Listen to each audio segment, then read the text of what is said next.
Special Principles of Miracle Workers. Thank you very much for being here. This is David. Once again, I'm very glad we're here to share. Now let's look at what these special principles of miracle workers are. Number one, the miracle abolishes the need for lower order concerns. Since it is an out-of-pattern time interval, the ordinary considerations of time and space do not apply. When you perform a miracle, and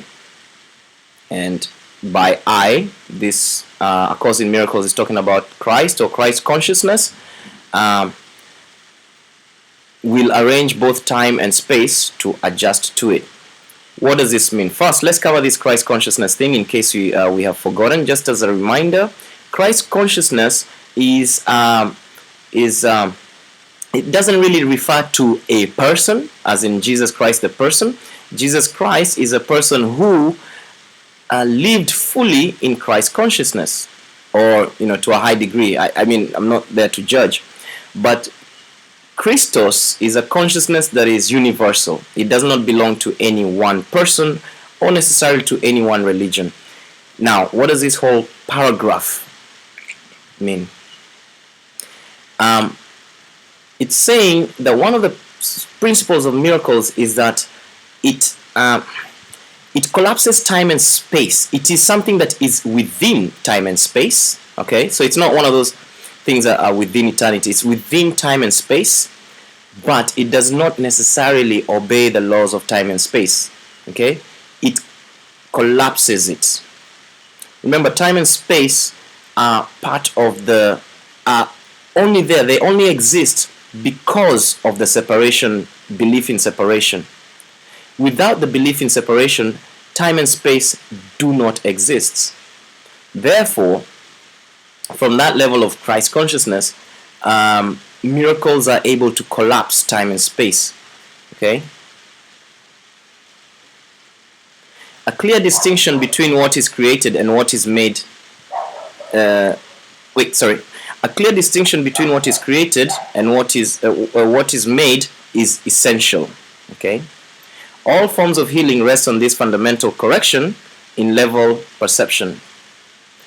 Now, this is very, very important. Very important. Please try and follow this. I'm sure a lot of you already know what this means, but let's clarify one more time.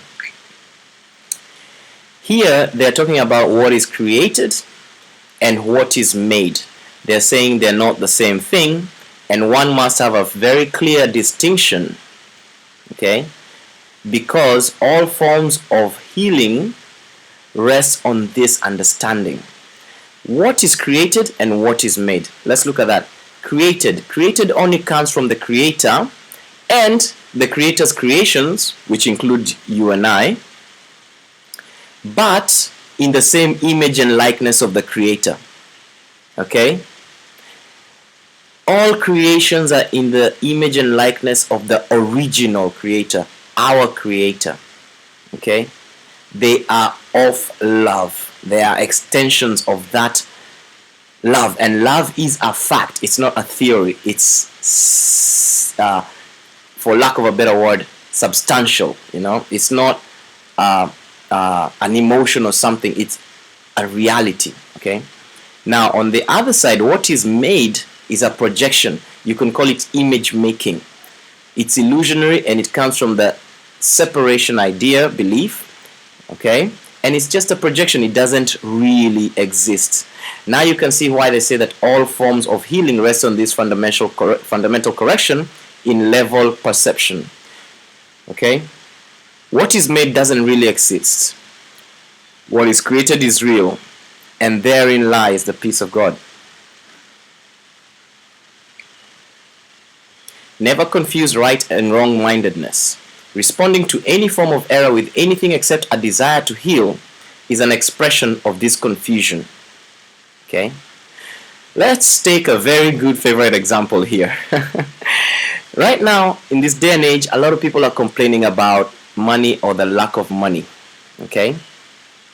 Already there's an error right there, and I'm sure you can tell, you can feel it. Okay? I don't need to spell out what the error is. This whole belief in money versus trusting in your creator is already in error. We're already within the illusion. I think you can already see that.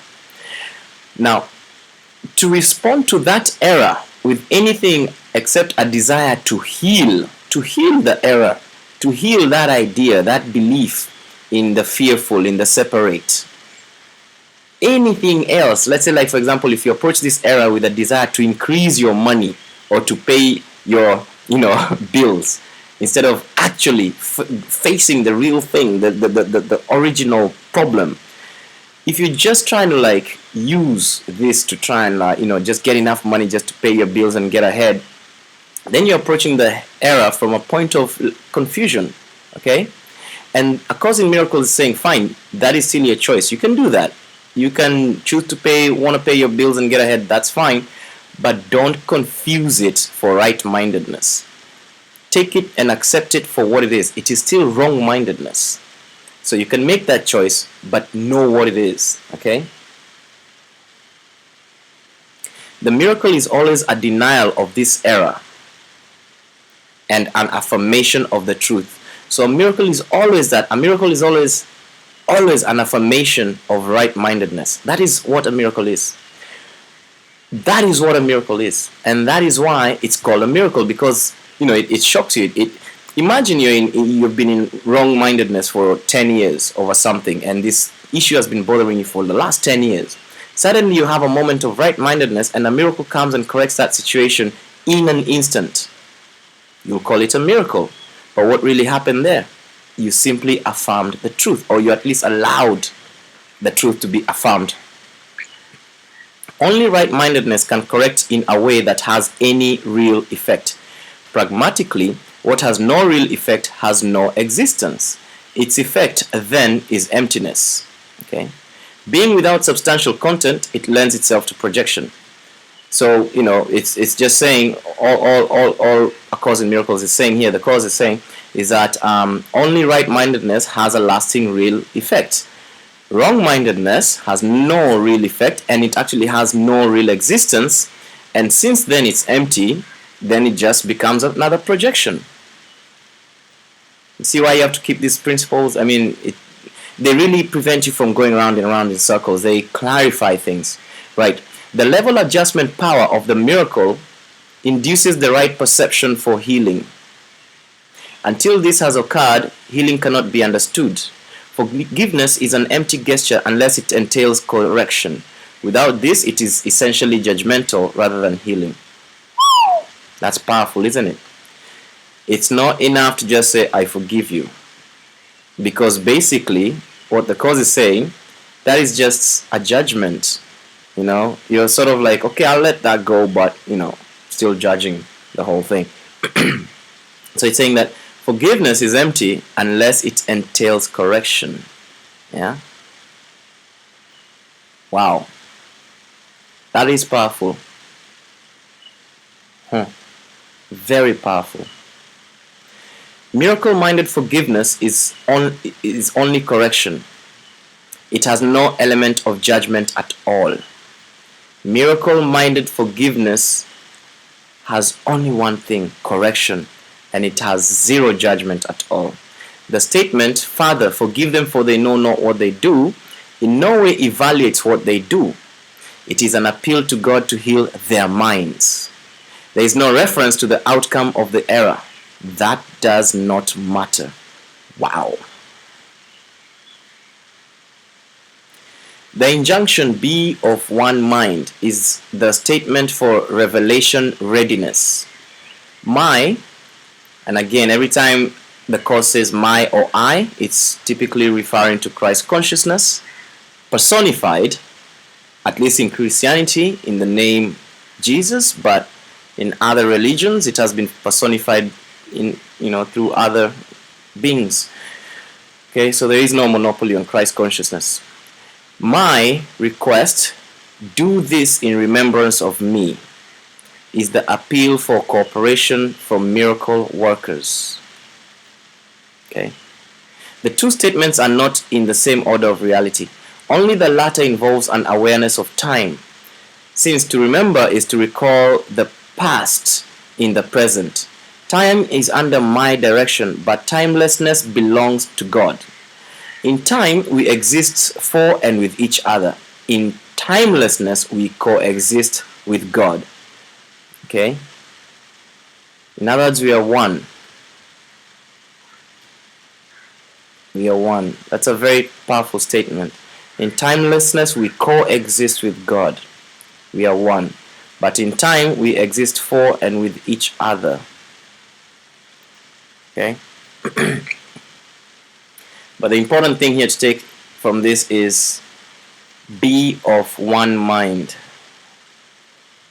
And turn that mind, commit it to light, to truth. You can do much on behalf of your own healing and that of others if, in a situation calling for help, you think of it in this way. I am here only to be truly helpful. I'm here to represent Him who sent me. Do you see that?